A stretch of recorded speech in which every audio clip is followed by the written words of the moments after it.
Et donc on a moulé tout le monde, les 10 personnes qui jouent dans le spectacle. Et c'est à partir de ces empreintes que j'ai réalisé les bases en résine. Je suis Loïc Nebreda, je suis marionnettiste. J'ai réalisé les marionnettes du spectacle L'Empreinte avec une équipe en partenariat avec un artiste rwandais qui s'appelle Timothy Wandoulou, qui a un travail de portrait dans lesquels il assemble des images. Il a reproduit sa technique sur les têtes et sur les mains des marionnettes. On voit qu'ici, les images pourraient continuer d'être développées ailleurs, et c'est comme si on avait un peu la structure dessous. Pour ce qui est du corps, on a utilisé le principe de la vannerie, qui est une chose qui est reliée un peu ici à notre histoire avec les géants. Au Rwanda, il y a aussi une tradition avec des paniers, avec des nasses pour la pêche.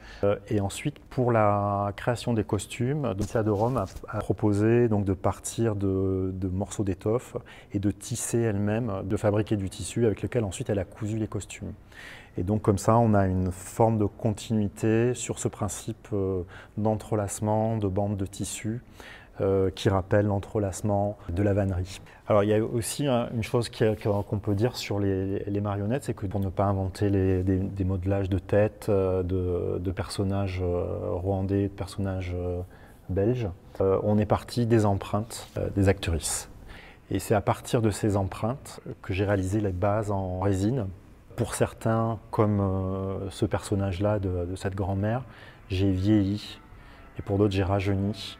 Mais ça a été toujours dans une continuité par rapport au visage des personnes qui sont derrière et qui manipulent les marionnettes.